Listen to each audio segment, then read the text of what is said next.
Still have it finished. Yeah. So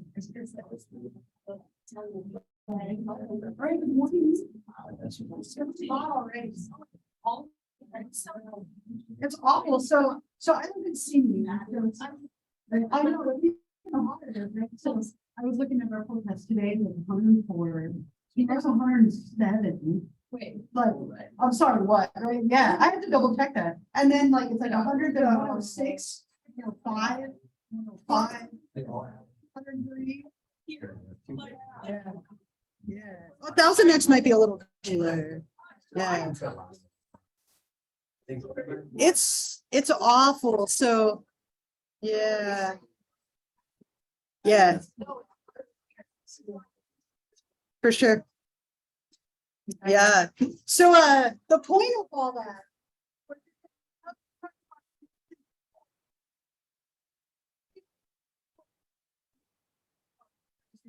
I wish I could move for a week. Like I want to go to like Washington for a week and stay cool. I'm not built for you. All right. So what I want to do for a minute, I check the weather all the time.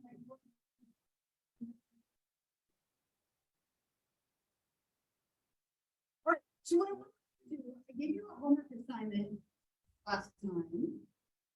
I want to give you a couple of minutes to find a few people and just kind of go over what you wrote down. And then we'll talk about it together as a group and I'll collect it. But if you want to find a couple of people around you, a couple of minutes, compare your answers. If somebody wrote something that you're like, that's brilliant, I should have written it down, feel free to add it. Fine. I'm also passing around the attendance sheet. Make sure you sign in. If you weren't here last time or you were here and you didn't sign in and I highlighted it, you can just write your name over that. That's totally fine. So make sure everybody signs in, take a few minutes, and then we'll talk about it together as a group. Find a few people around you, go over it, and then we'll go from there.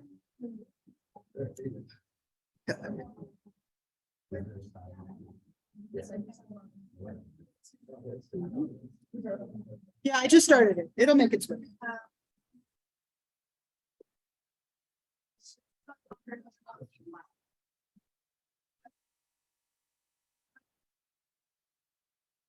I sent you an email. I'm not sure if you got it because I actually checked my email this morning to see if you replied, and I saw that like said something from my business thingy that like you didn't get it or something. But I wasn't here Tuesday. I wrote every. I went through every single email. So I don't think I have. Yeah, I don't have. It's something like a weird thing that you didn't get the email. So probably like the incorrect address. Yeah, because I don't have it. I have no new emails. I've like gone through. That's okay. Right. But can I have the? So if you can show me that you emailed me before today, I'd be happy because otherwise it's due now and it's too late. So if you're able to find that like you just sent it to the wrong thing, I'd be willing to make an exception. Yeah, because I sent to all my teachers. Okay. On Monday. Yeah, I'm wondering. Yeah. Is this not the right email? No, not at all. That's not. So what you would do is you just Setmire at VCC. So if you ever need to like email me, just make sure you contact me back. Yeah, I did not get that. So since you did try, I'll go ahead and give you credit this time. So what you can do is just maybe just type up. So read through it and like type up or write out your responses. You can take a picture of it and then yeah, I'll take it this time for you. But yeah, next time just make sure you get me. If I don't write you back, it's a problem. Like something like that. Was like drawing like okay, I got email from that's weird. I never what was your So it's on the front of the syllabus. If you look at it, I got it. Yeah, it's just Setmire at vccd.edu. I have no idea. No worries. They're from the campus. But now you know. Yeah. So or you can even go on Canvas and just email it. You can email it there too. Either one's fine. Yeah. No.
Yeah, when German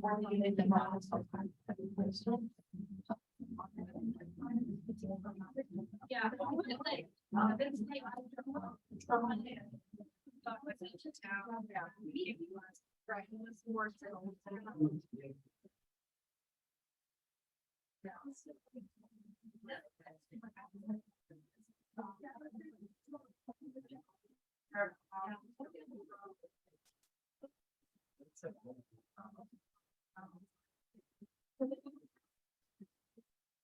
We're just meeting in groups real quick to talk about the homework. So if you want to jump in with a group.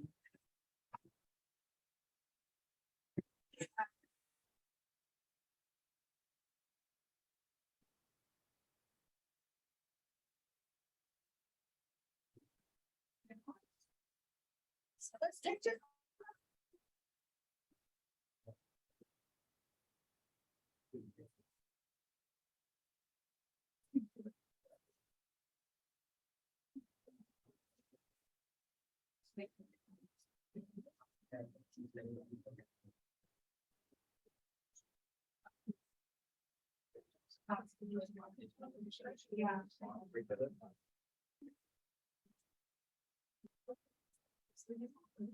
Yeah.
Everybody, we're ready. Everybody got quiet just in time. Everyone was ready. All right, let's up your keys real quick, and then I'll collect it from you. But I hope this gives you a good opportunity to kind of practice applying. If you want to do anything that's complicated on an exam or anything like that, but I think it's good to get that practice of how can I take somebody, whether it's a real person or not, and use these different models. And again, you can find something from each one of them, and I hope you do. And you can also see that there's a lot of overlap. And I bet a lot of you had a moment of like, I'm not sure where to put this. Like, I know it's important, but I'm not sure which model. If you felt that way, that's okay. Again, they kind of overlap with each other. But let's go through this and talk about Mark. I forgot his name. Like, talk about guy, Mark. Okay.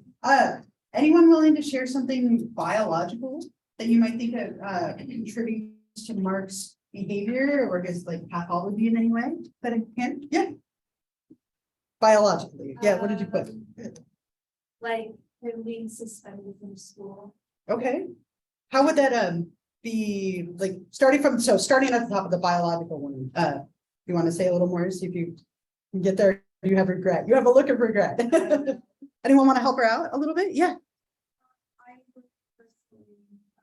I attributed his substance abuse to the fact that his dad also suffered from sense addiction. Okay. Fact that addiction can be genetic. Yeah. Genetics. Great. I love that. So you talked about like genetics, right? Very like common biological contributor that maybe his substance abuse was inherited and somewhat genetic from his dad. Anyone else have anything different there? Yeah.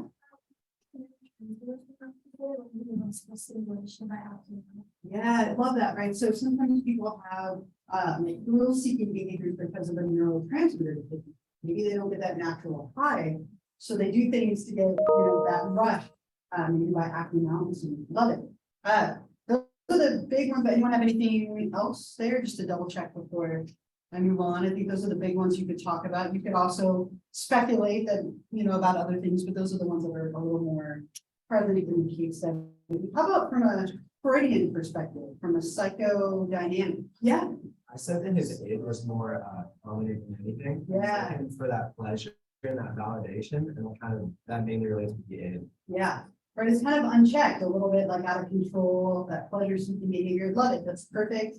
What else could we say? There's a few more like Freudian nuggets in there, if you will. Yeah, He had a unconscious internal conflict when Yeah. his mom left at an early age, and then kind of their relationship with her.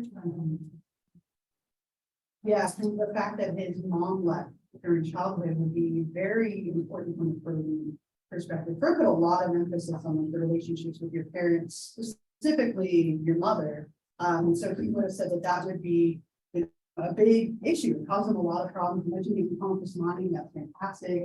A lot of like childhood struggle, right? And that struggle as a child sets the stage for struggling as an adult. How about from a behavioral perspective? Yeah, I said that the sort of operant conditioning that he received through run-ins with school authorities and the law had a very negative effect on him, where when individuals are exposed to conditioning forces, which are like, especially within our law enforcement system, like largely like horribly negative in the absence of positive reinforcement for any of their successes, then they can often associate, well, they start concealing these behaviors rather than actually reforming. okay. And Yeah, and I love that he was definitely rewarded for some of the like acting out that he did, right? Which kind of pushes him more to act out more. When you're rewarded for something, you do it more, kind of pushing him in that direction. Very operant condition, right? Yeah, I also said that the praise and regard of God as environment could be noted as positive operating condition. yes, right. Reinforcement. One of the few decent things was this decent reinforcement and take a better path, shall we say. Yeah, and I love that you picked up on that right there. It doesn't always have to be all negative, right? So he was rewarded by getting praise, I was she has to do that. right? You both get rewarded, right? But that's great, right? That's some of the praise that he was getting for the school talks, right? Is a very positive influence. For him. Love it. Anything else here that I can think of at least one more thing? Yeah.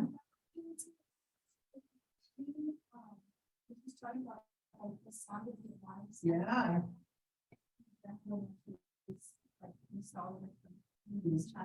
Oh, I love it. I like kind of slip that in there, and sometimes people will see that or not. But yeah, like the alarm going off, getting that adrenaline rush, that's very classic condition. Like it. How about anyone have anything related to like modeling, like kind of imitating or modeling behavior that he had in his life? Yeah. Maybe learn behavior through aggression that he saw from his father. or Yeah. The alcohol. Yeah, right. So then you take that idea of the addiction and we can look at it biologically, that he inherited it genetically, or we could look at it as modeling, which is very conditioning related, that he saw his dad doing that. He kind of imitated some of that behavior. Yeah. I also said that his brother, in order to secure safety and success, Yeah. he engaged in self-isolation processes where he did provide for the family, but once he reached the age of 18, he left, and a lot of the marks sort of socially stunted behaviors, I feel, might be a mirroring of his older brother. Yeah, right. So we see some mirroring or modeling, imitating. I love it. Those are all really great, like behavioral components. What about from the cognitive perspective? What can we say cognitively? Yeah. He has a false assumption that people let down will leave. Yes. So he doesn't have a lot of friends, who is like trying to isolate himself from having friends. Mhm. That's I very- think it also affected the I thought about like the romantic relationship as well, Mhm. not just being friends with people. Because he saw what happened with his parents, so he's like assuming that he will be probably wrong, so. Yeah, I love that, right? I put that in there, right? People let you down or leave you. That's such black and white thinking, right? That might be true for him, but there's obviously a range in between, right? People, when they think very black and white, they forget the gray, right? That people might be around and just not, have one of those two, kind of extremes. So that's perfect. I love it. Yeah, But I think even going off that, I think a lot of that stems from his mom then, because his mom Yeah. definitely really needed, Sure. really needed her. And I think that kind of led into, I don't need anyone like, we're just gonna leave her letting down, yeah. you know? Yeah, you can see where he came from, right? He developed like an expectation, or we can say a schema of what relationships look like as a result of his mom leaving. We can look at that through a lot of different lenses, but it fits perfectly here. Guess there's a lot of like low self-esteem, I would say as well, as a result of some of the thinking patterns that he has. How about from a humanistic existentialist perspective? Sounds a little like, I want to say it's probably the hardest one on here because it's such a like abstract kind of perspective, but anyone have something here that you could add? Yeah. Well, possibly the fact that he's still working on really fulfilling the word career. Yeah. Actualized and moved in a direction of living positively despite. Yeah. I love that, right? He's trying to fulfill some of his potential, right? And become self-actualized, which is kind of the top of the pyramid in this perspective. Anyone have anything else here that we could add? Anything else you wrote in that? Yeah.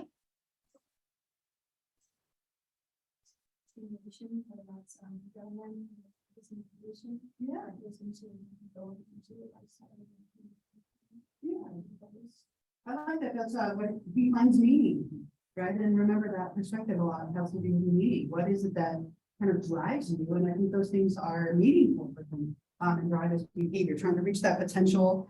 Doing good is another thing in that perspective. You see him trying to do some good with that, the things that he's doing. How about from the last one here, a socio-cultural perspective? What could we say here that might influence him? Yeah.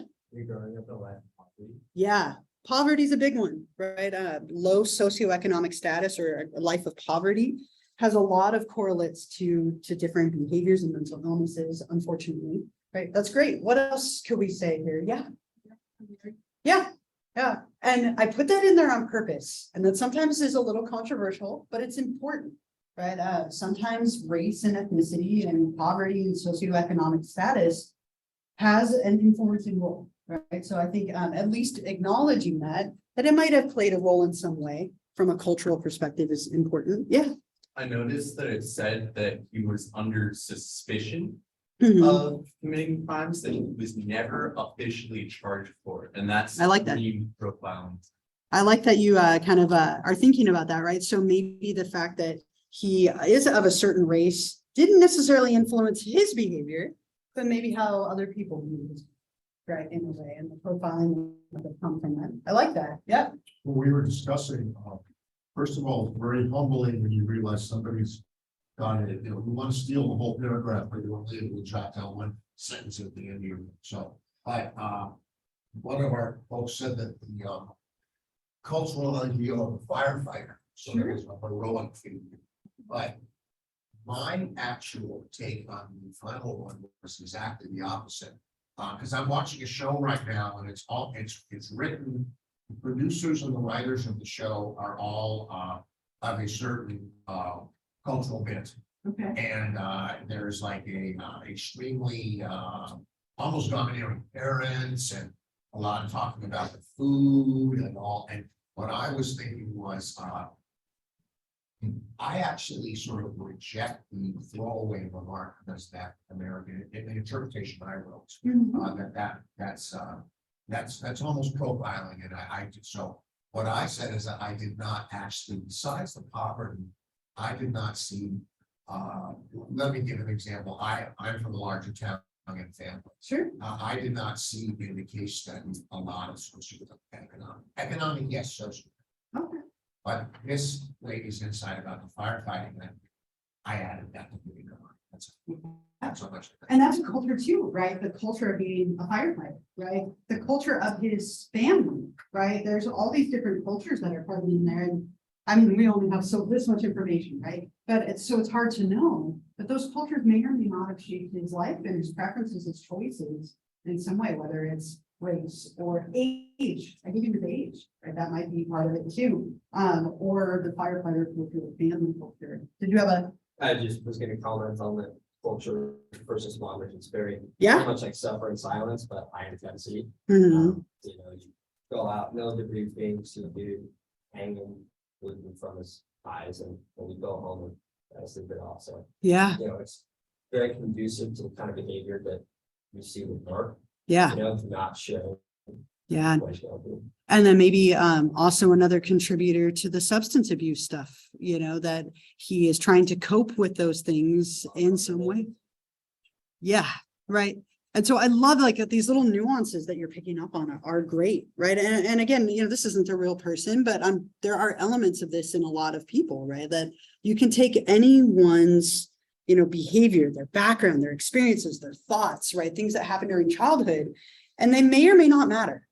Right. And that's that like equifinality, multifinality that we talked about, that people can all grow up in a very similar way and go in different directions, or that, things can happen to you and you can develop a disorder or not.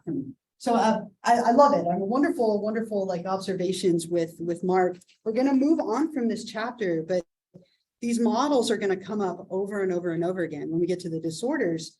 And we'll talk about these different influences as they relate to the different mental illnesses that we cover. And some will fit better than others. And that's fine, right? They're all together, they explain him, right? All together, we can kind of capture Mark and what's going on. So if you want to go ahead and pass those forward, make sure your first and last name is on there so I know who the name is. Right, that's happening to me. Snap up on there.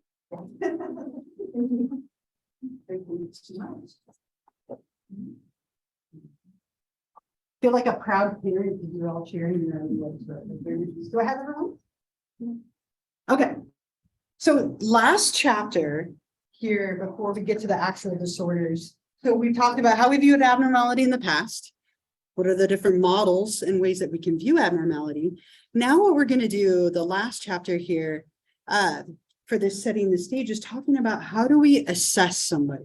How do we gather information about what's going on in someone's life so we can arrive at a diagnosis and therefore hopefully help and treat this individual, right? And so we'll talk a lot about the different ways that we can assess someone, and then what it looks like to give someone a diagnosis, and then how that might drive treatment. And when we're talking about assessment, we're collecting information so that we can understand something. When you take a test in a class, you're being assessed on your knowledge of that subject and that unit, right? In a couple of weeks, you'll take your first test in here and I'll be assessing your understanding and knowledge of this first unit in the class. When we're talking about clinical assessment, we're collecting information and relevant information to understand a client or a person, what's going on in their life. How are they doing? How are they functioning? What are their symptoms? What's bringing them into therapy or treatment in some way? And how are the things that are going on in their life maybe reflective of a certain diagnosis or multiple diagnoses? We're trying to gather information to understand what's going on and arrive at a diagnosis. Typically, people only have one diagnosis, though it's possible to have more than one. You can have a couple, that happens sometimes. But there's a lot of different ways that we can perform a clinical assessment. And that's what we'll focus on in this chapter. How do we gather that information? How do we find out what's going on with someone so we can arrive at a diagnosis? I have a little video here. Very informal assessment, but it's a clip from The Simpsons. It's an older clip from The Simpsons, but not necessarily like an illness of any kind, but just kind of a fun way to start thinking about this. One other little side note here, before we talk about the actual forms of assessment, I want to talk about a couple of things that you want an assessment method to have in order to be worth using. Now, out of curiosity, how many of you in here have taken a bad exam in class? Like you took a test and you're like, that was the worst test ever, right? A bunch of you, what made it bad? Anyone willing to share why was it a bad test? Like if you didn't study for it, that's on you, right? But like if we assume you studied and prepared, what might have made it bad? Anybody? You all, a lot of you raised your hand. What made that? Yeah. Poorly written question. Yeah. Okay. Questions are written poorly. That's the worst, right? Yeah. Like, oh, I studied and prepared and then you get a different question and they're like not. Okay. Okay. So maybe the questions aren't, they're not quite capturing maybe what you thought they were, like you're not moving the same way that you thought you would. What else? Yeah. Nothing what we just studied slash. Yeah. Okay. So you go to take the test and they're like, prepare this, and the test has nothing to do with it, right? That's awful, right? I'm most of you, if you haven't taken a bad test, it will happen at some point. Hopefully not in here, right? I write all my own test questions, so hopefully they're good and capture what we're actually covering. But if you take a bad test, we can look at that in a couple of different ways, right? You want a test, in order for it to be good, it should be standardized, reliable, and valid. Standardized, when we talk about tests being standardized, they're pretty equivalent. Can you imagine if I went to give you all an exam and everybody had a different test? How would that be fair, right? Like if I gave like you a test with 3 questions and you got one with 83 questions and somebody else gets one with 7 questions, like how would I compare your scores in a meaningful way? I couldn't. You want tests to be relatively standardized. Think of like the SATs. If you've taken the SATs or the PSATs or the GREs, there's a million of these, right? The ACTs, those are standardized tests. So what that means is if somebody scores 1200 on the SATs, that we can directly compare that score to somebody else who takes the SATs and scores 1200 or 1300 or 1100 or whatever, right? If they are kind of similar and they're standardized, then we can make meaningful comparisons. If I give everybody a slightly different test or I give it to you in a different way, then it might not be all that meaningful. And think about a scale. A scale is an assessment of your weight. Now I have one in my bathroom, but I know better than to ever stand on it. No, thank you. I know what it's going to tell me and I don't need to know. Right?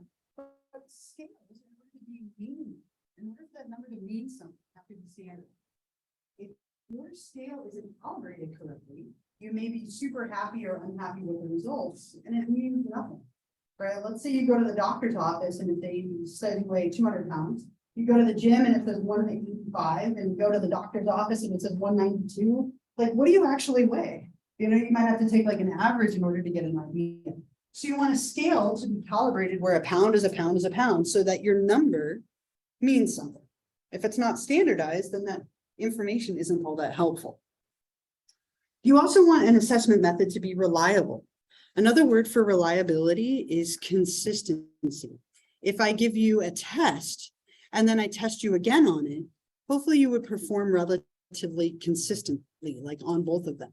Or sometimes we do this at what's called a split half test or split half reliability, where we give somebody half of an exam and then we give them the other half and we compare their scores. And they should be relatively consistent with each other. Back to the scale. If you step on a scale today and it says 200, and you step on it tomorrow and it says 300, and the next day 100, like there's no consistency there. A little bit of variability is fine. Like you step on a scale and it says 200, the next day 201, 199, 200, like a little bit of variability is totally fine. Same thing with a test. But if it's not consistent or stable or dependable, then that information isn't very helpful either. And finally, you want it to be valid or accurate. And this is that whole, like, it wasn't anything that we were told to study, right? Or it wasn't anything that we actually covered. If a test isn't valid or accurate, then that information, again, meaningless. If it's not measuring what it's been designed to measure, if you take a test in here and I ask you math questions, right? Some of you might be really happy. I'd be really mad. I'm not a math person. But if I ask you math questions, how is that capturing your understanding of our class and our material? It's not. So if a scale, you step on a scale and it says 200 and you weigh 180, that information is meaningless because it's not valid, it's not accurate.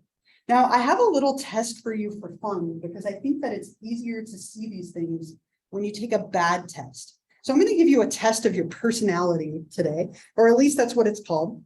This is the Oreo personality test. And I have to tell you, I was going to bring you Oreos because I thought that would be nice. Like, I hate to make you think about Oreos and not give you one. That just feels mean. But apparently right now we're in an Oreo shortage. I went to 3 different stores looking for Oreos and all they had were like weird ones. I don't know. My daughter's very unhappy about this.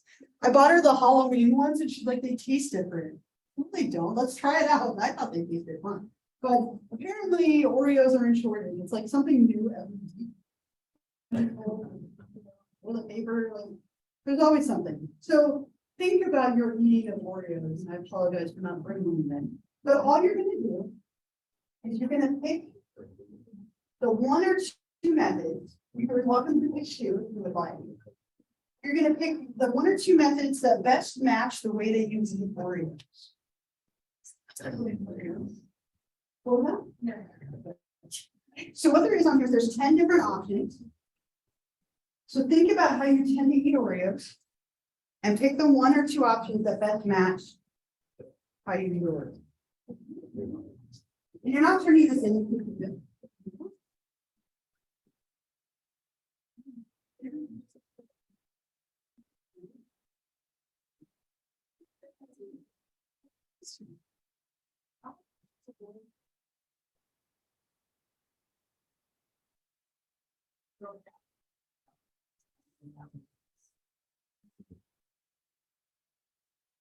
Like, don't get me thinking about Girl Scout figures. You know, there's some oxygen, by the way. Do they? Yeah, if you go there, really, yeah, I don't know what, it is exactly, but if you go to like Albert's or in the grocery store, and the section, you'll find like What? all of them are just labeled. Field trip. Let's go. I always gain like 5 pounds during Girl Scouts. Girl Scouts. I like the peanut butter patties. Or the thin ones with the peanut butter on. That was a good. Like all I'm thinking about is cookies here. I love the dangerous.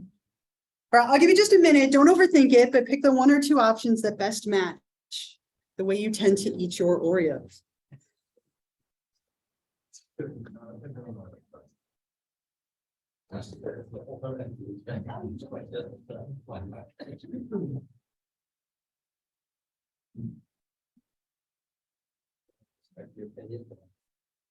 All right. Everybody made their Oreo selection. Yes, as we think about Girl Scouts. Fun. All right, so there were 10 options. I'm gonna read you what they each mean, right? So you can know your personality type based on your Oreo selection or selections. I will warn you that they're mildly offensive, but I think that makes them all the more comical. So don't take it too deeply. This is a bad test. Talk about why, but this is not a good test. So first, the whole thing. How many anyone choose that one? You eat the whole thing all at once? 1, maybe 2. Okay. All right. This means that you consume life with abandon. You are fun to be with, exciting, carefree with a hint of recklessness. You're also totally irresponsible, and no one should trust you with their children. Again, mildly offensive, right? All right. Number 2, 1 bite at a time. A lot of you. You are lucky to be one of the 5.4 billion people who eat their Oreos the very same way. Just like them, you lack imagination. But that's okay, don't worry, you are completely normal. I feel bad for you. Okay. Number 3, slow and methodical nibbles, examining the result of each bite afterward. You're like, I'm not admitting that. That's me. Okay, so just that is you. Right? That's psychopath material. All right, here's what it means. You tend to follow the rules. You are a tidy and orderly person, meticulous in every detail with everything you do, to the point of being anal retentive and irritating to others. Please stay out of the fast lane if you're only going to go to speed limit. All right, number 4, feverish nibbles. I picture a squirrel eating it very quickly, like feverishly, just in case that's there. All right, number 4, your boss likes you because you get your work done very quickly.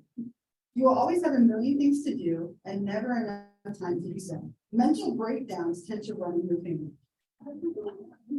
Super sensitive, right? Okay, number 5, dunk in some liquid. This is one of my preferred methods, right? Dunk in liquid, okay. Everyone likes you because you're always upbeat. Yes. You sugarcoat your unpleasant experiences and rationalize bad situations into good ones. You're also in total denial about the shambles we call a life. I wouldn't say that. You know, propensity toward addiction. So now you know what, you know, who's standing in front of you. Total denial about the shambles of my life, right? Because I like to dunk my Oreos. All right, number 6, twist it apart, you eat the inside and then the cookie. Right? That's my other one as a side note. I have 2. I'm a Gemini, always have 2. Okay, you have a highly curious nature. You take pleasure in breaking things apart to find out how they work, but when you can't put them back together, you destroy all evidence of your activities. You deny your involvement when things go wrong. You're a compulsive liar and exhibit deviant, if not criminal behavior. All right. Number 7, twist it apart the inside and then you toss the cookie. You don't eat the cookie, just the inside. Just in case that's you. All right. All right, this one. You are good at business. You take risks that pay off. You take what you want and you throw the rest away. You're greedy, selfish, mean, and lack feelings for other people. You should be ashamed of yourself, but that's okay. You got yours. I couldn't even read it all. I'm sorry. All right, next one. Just the cookie and not the inside. Couple of people. You're like, why would you do that? Right? All right.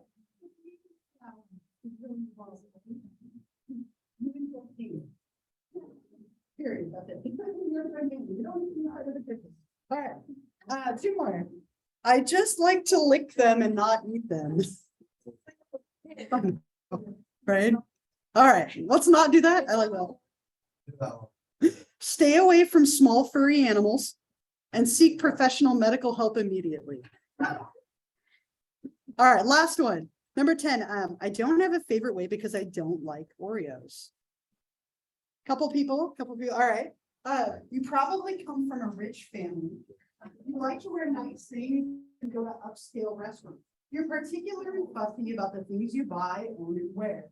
Things have to be just right. You like to be pampered. You're a prima donna, and there's just no pleasing.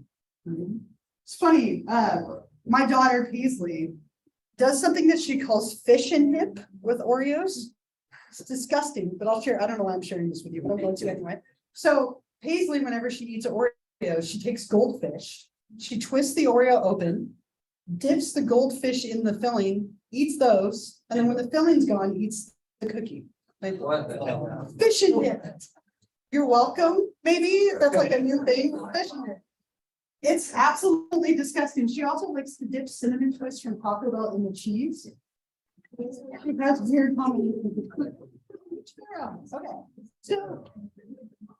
So the answers to this are obviously mildly offensive, but entertaining. I'd like you to take just like a minute. I won't say it could be the same people you talked to earlier or different people, but beyond being offensive and comical, why would this be a bad test of your personality? I want you to think about these 3 things up here. Why could this be a bad test, right? So find those same people or some people around you just for like a minute, then we'll talk about it together. Why is this a bad test? Bad.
I like, yeah.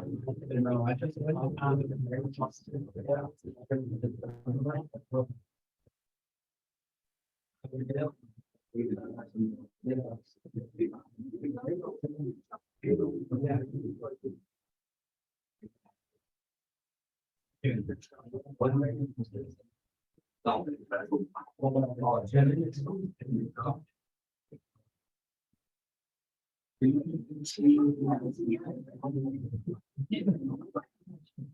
All right, so, so other than the obvious, again.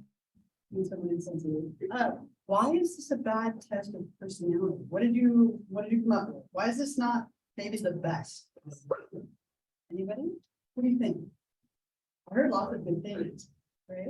Yeah, we didn't see any problem with that. You don't see any problem with it, right? Okay, but it fits you pretty perfectly. All right. Uh-huh. We found that many different ways to do Oreo. I know, and there are more, like I said, fish and dip. I mean, and I heard you talking about the little Oreos, right? Like, there are other ways you could stack them together. Yeah. Or the mega stuff, right? I don't know if you've had those, like, they're like this much filling in the middle. And anyway, I digress, right? But why might it not be? Okay. Sure. So the way you eat food, yeah. Okay, and I like that. So, right. So how is the way that you eat an Oreo representative of your personality? Like, there might be some little things. So you said you're a curious person, and that part fit, or an upping person, you said that part fit. But it's super broad in general, right? Like, you could probably find some of those that apply, like all of them probably apply to you at least a little bit. They're very broad in general. Not the most accurate, is it's an Oreo really capture the complexity of your personality. What else though? There's a couple other reasons why this could be a problem. Yeah. We said that it could be biased because Okay. the person who made it probably likes Oreos. So for the one of people not liking Oreos. Yeah. Yeah, for sure, right? They definitely are like very judgy against people who don't like Oreos. Yeah, It's like, I just don't like Oreos. That's it. yeah, It could be like, you just enjoy eating an Oreo. yeah, That's the way, it doesn't matter what your personality says about you. Yeah. You could, well, I say, dip it in coffee and then like, I'll put it out it and then eat it, who knows? sure. And like, you could be a serial killer or you could just be completely normal. It's like, it doesn't matter. Yeah. It's just how you get an Oreo. Does it really correlate to your personality, right? Hard to say, maybe not, right? Sometimes yes, mostly no. And if you don't like Oreos, is that really a bad thing? So I'll share with you that I used to love Oreos, like love them too much, right? I mean, if anything, and I don't eat them anymore. And it's not because there's anything wrong with Oreos, but my cousin like pranked me with Oreos and I couldn't recover from it mentally. What was that? No, she killed a spider and shoved it in an Oreo. And they gave me the Oreo. And I'm terrified of spiders. Well, luckily I didn't eat it. So one of my ways of eating Oreos is I twist them open and then I eat the middle. Thank God I eat them that way, or I would have eaten this spider.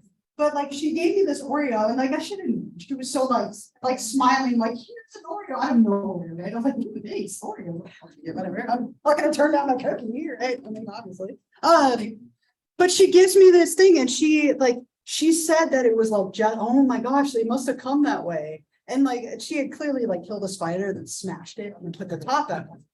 And so for me, as someone who's terrified of spiders, now I'm convinced that there are spiders in my Oreos and I just don't like to eat them anymore because it was like scarring for me.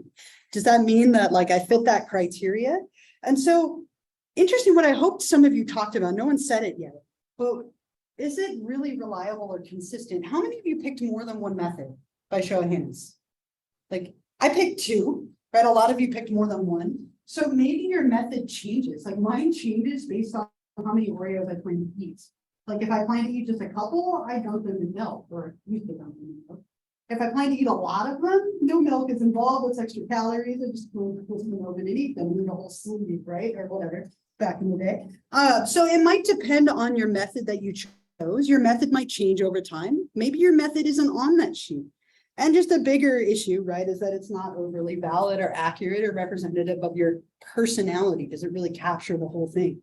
And so anytime you take a test, like online especially, there's so many free personality tests online, be asking yourself, is this really measuring my personality? Or is it measuring how I interact with other people? Or is it just for fun and random? There's so many cool tests you can take online, but are they actually getting at what they were designed to get at? And oftentimes the answer is no. There's another fun one I use in my personality theories class that I haven't taught in a little bit now, but it's called the Walk in the Woods personality test. And the whole thing is about, like, if you were walking in the woods, who are you walking with? Like, what are you going to encounter? All these questions about the walk in the woods. And it says it's a personality test, but in actuality, it has like nothing to do with your personality. Right? So just always something to keep in mind. If a test doesn't have these three things, it's not going to give you good information. And so we're going to talk about tests that are largely good, but there are a lot of really bad ones out there. So just something to kind of keep in mind as we go through these. And you can keep the Oreo sheet. You can give it to someone else if you want, or and the results are easy to find online if you just like look up Oreo. Yeah. Isn't correlation government organs too? Yeah, right. So correlation, but not causation, right? So phrase in psychology, like if you ever see statistics or research methods, correlation is not equal causation. It's something that attacks you on you, because it's such a like homework phrase. So just because two things are connected doesn't mean they cause them. And that's another really big thing. So lots of different ways that we can gather information, that we can do assessments. Very common and very easy one is the interview. And I imagine a lot of you have interviewed for something in your life. Maybe it was a job or school, like graduate programs and schools often interview. When you go to a therapist, oftentimes the first session is called a clinical interview. And it can be a little disappointing if you've like been trying to get up like the courage or like the ability to go to therapy. That first session is often very like unhelpful in the sense that they're just gathering information. An interview, a clinical interview, is a situation where the clinician is going to ask you a bunch of different questions. They're trying to gather information about your past. What brought you in? Have you struggled with these things before? Have you ever been suicidal? What is your childhood like, right? What do you do for a living? They're gathering information about your life so they can use that in a way that might be diagnostically helpful, right? Sometimes people follow like a very rigid set of questions. Other times it's a little more like flexible, but interviewing people is a very common way to get easy information. And the other thing that you can get when you're interviewing is you get a lot of nonverbal information too. How does the person appear? Do they seem calm or do they seem anxious? Do they seem like they take care of themselves and have like good hygiene, or are they very like unkempt and clearly like haven't been taking care of themselves very well, right? Are they present or not? Very common as part of a clinical interview to slip in little questions that we call a mental status exam. Things like, do you know what day of the week it is today? Right. And so like maybe you're off by a day. Wouldn't be too worried about that. If you're like, I think it's Wednesday, maybe Tuesday, Wednesday, like it takes a second. That's not abnormal. But if I ask you what day of the week it is and you have no idea, that might cause me some concern. If I say, who's the president of the United States right now? You're like, Nixon. I mean, like that would be a red flag, right? Like completely off. Or what year is it? You don't know. Where are you? Those things are little red flags that might indicate that you're not in contact with reality. So it's very common for therapists and clinicians to insert little questions just to make sure that you are having that like awareness of time and space and the world around you. Maybe that might be part of a clinical interview. But the main goal of these is just to gather information. Tell me a little bit about yourself. What brings you in? What do you do for a living? Right? Just kind of getting a background through asking questions and observing the person as they respond to you.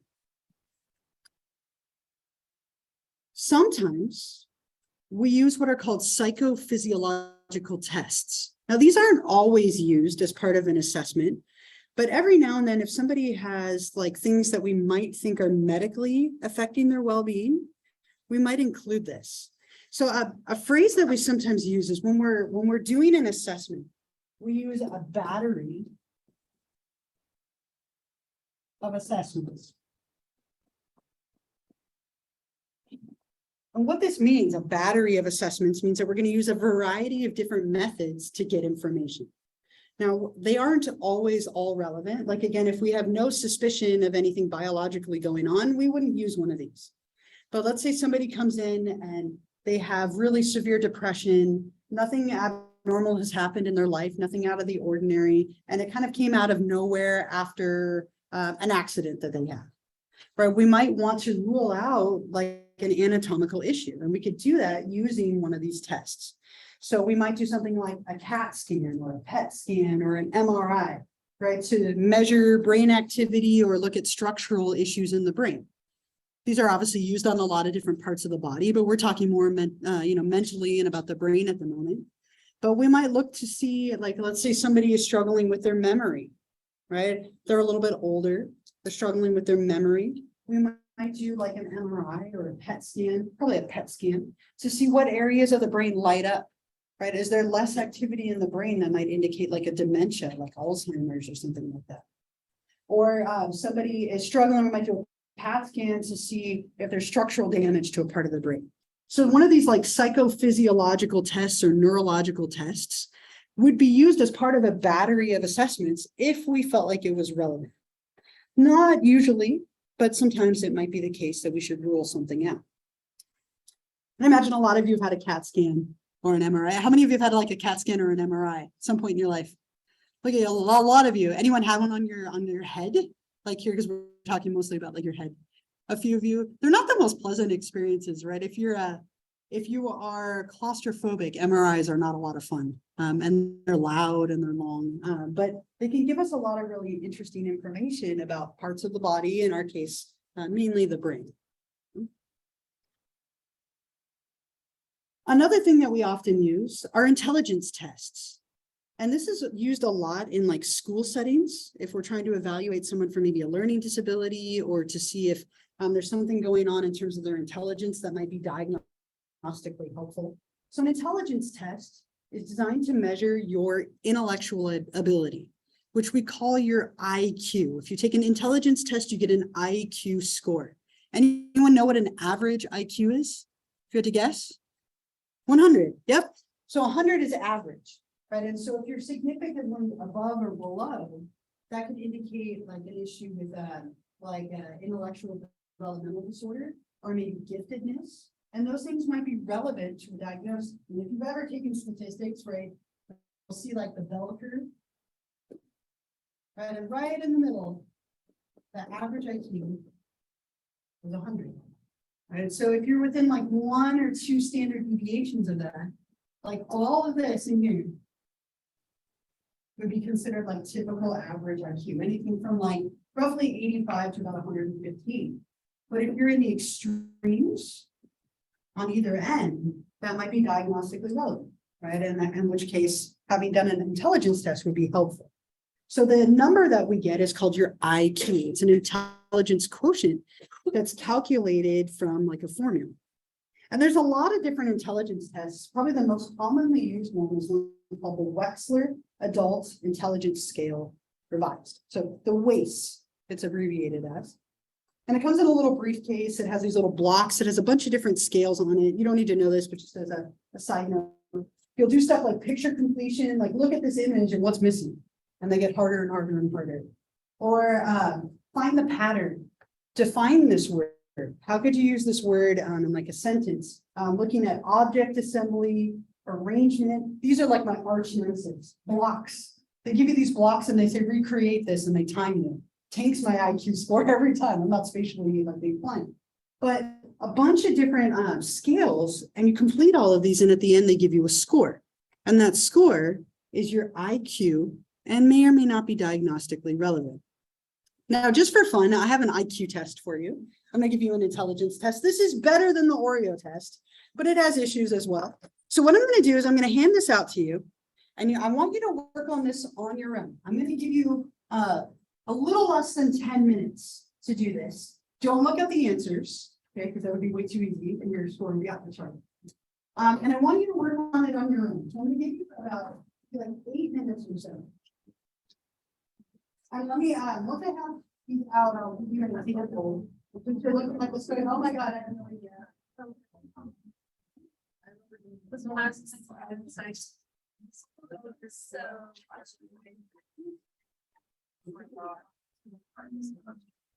Every street use it's like you're trying to assessment. No, God. What's your name?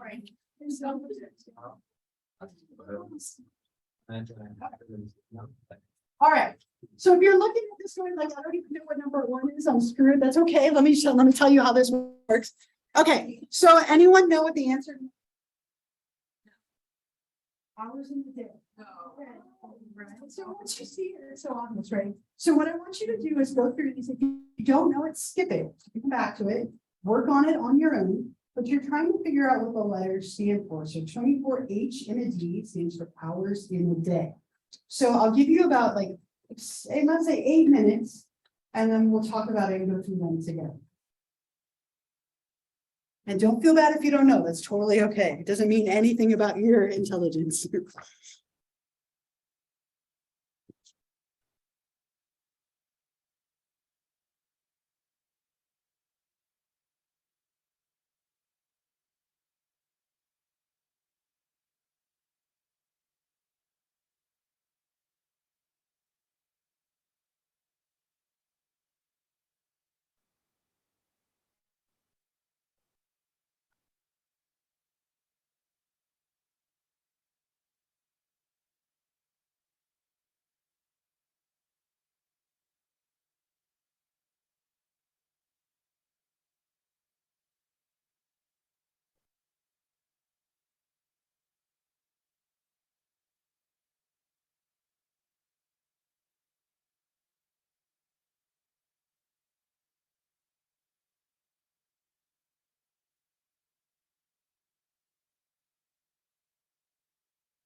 About 5 minutes or so.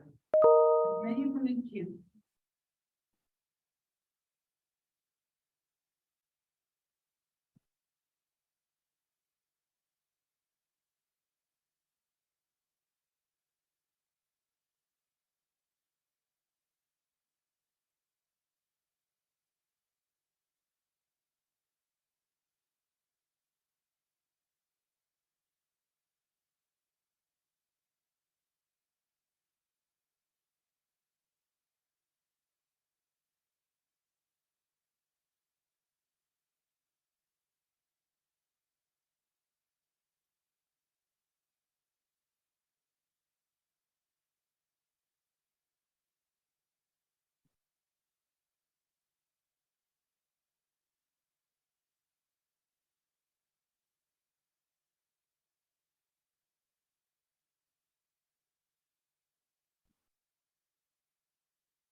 So just like 1 more minute or so, as many.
All right, so start wrapping up whatever one you're on.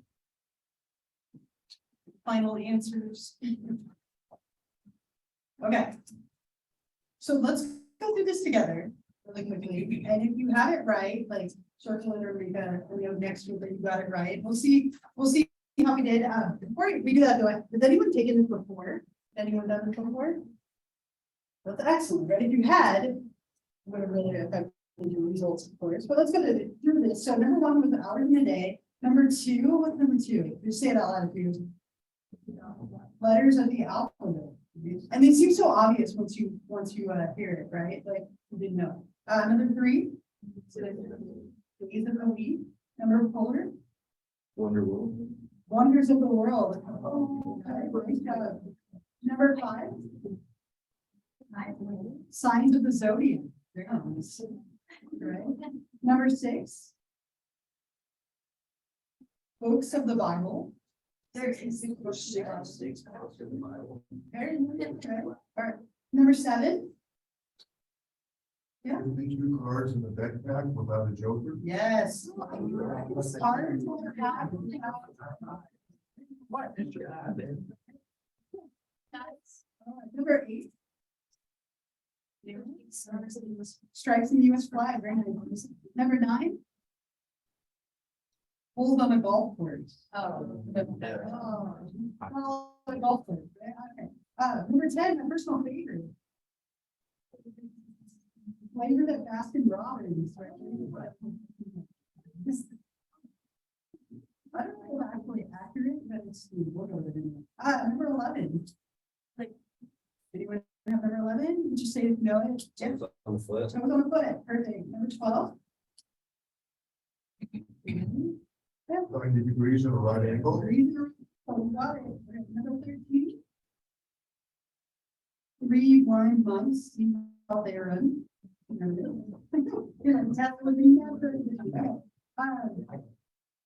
14. Yeah, go ahead and say it. Okay. Is the temperature in degrees Fahrenheit out of 40 degrees? Excellent.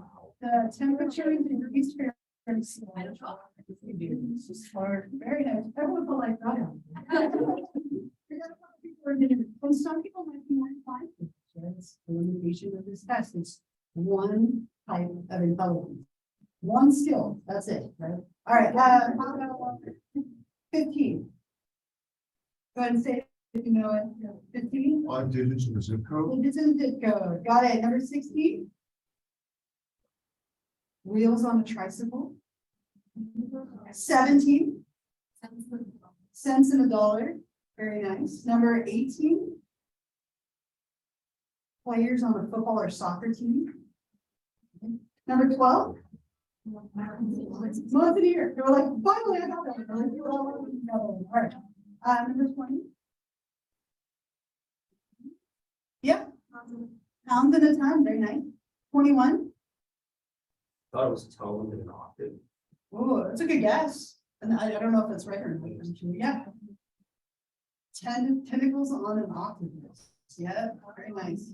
Okay, number 22. You can go ahead and say it. You can say it all together. It's fine. If you know it, say it. Perfect. Days in February on a leap year. 23. I need the baseball game. 24. Days in here, I'm one of the 25. 25. Low than a big dozen. Low than a big dozen, right? 26. Weeks in a year. 27. Live of the past. 28. Minutes in an hour. Got it. 29. My science people, anybody? Pairs of chromosomes in the human body, right? Number 30. Squares on a chessboard. 31. Planets in the solar system. Right? 32. I've never had anyone get 32. 32. Balls to an over in cricket. Don't ask me what that means. I have no idea. I'm not a cricket player. Right? 33.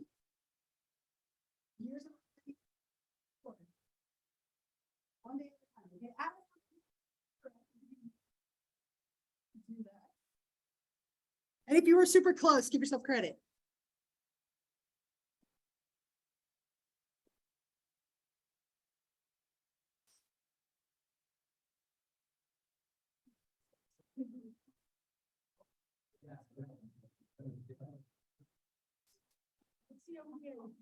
All right, how many of you by show of hands got at least 6 correct? Look at all my somewhat intelligent people. That's so insensitive, somewhat intelligent. Anyone get like 7 or more? Keep your hand up. 8 or more? 9 or more? 10 or more? 11? Okay, 12 or more? Oh, we've hit intelligent now. All right, so 12 or more. Anyone get like 15 or more? Oh, we lost everyone. 14? How many did you get? 14. So how many people got like 14? A few people. Okay, so intelligence, right? Very nice. So obviously, this is more for fun, right? So I just showed you a second ago, and you can hold on to this as well. I just showed you this a moment ago, and this is the WAIS, the Wechsler Adult Intelligence Score. Notice how many different types of intelligence they're assessing. Okay, this test, it's fun, but it has one type of skill, right? And if this isn't something that comes like easily to you, this is hard, right? Like I will tell you, when I took this the first time, I got 11. Somewhat intelligent, right? That's sad, right? That's okay though, right? 11. If I were to take it again right now, I would get them all correct because I've given it and seen it many times. So it doesn't have the best like reliability. If you're going to take it again, you should do remarkably better. And it's very cultural. Like if you like the one balls to an over in cricket, like if you don't play cricket, you would never know that. If you're not religious, you would know the books of the Bible. If you've never been to Baskin Robbins, you might not know that one. You could still go to Baskin Robbins if you've never been. But in some ways, that's actually a strength. The fact that it kind of gets at a bunch of different things is a strength, but the fact that it's very like cultural is difficult at the same time. There are some serious limitations to this, but it's definitely better than the Oreo test. It's not offensive, and it's starting to get at like how many of these things can you identify.